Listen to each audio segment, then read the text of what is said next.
জন্মের পর থেকে একটি গ্রাম নদীর সাথে দিন দিন মিশে যাচ্ছে। সেই গ্রামটির নাম হচ্ছে ঈশানবালা।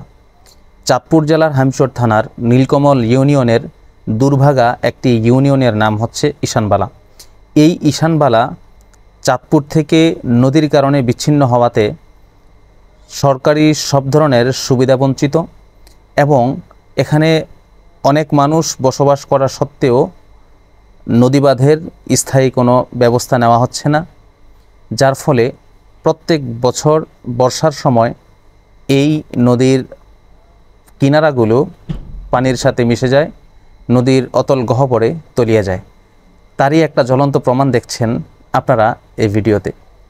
দেখেন মানুষ পাশে দাঁড়িয়ে আছে, কত খাড়াভাবে নদীর মাঝে বিলীন হয়ে যাচ্ছে ঈশানবালার নদীর পাড়ি অঞ্চল।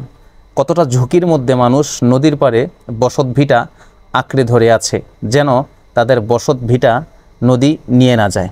একদিকে নদীর স্রোতের আওয়াজ, অপরদিকে রাতের ঘুম। ঘরে থেকে কতটা দুর্বিষহ হতে পারে এই অঞ্চলের মানুষের এই ভিডিও দেখলেই আপনারা বুঝতে পারেন।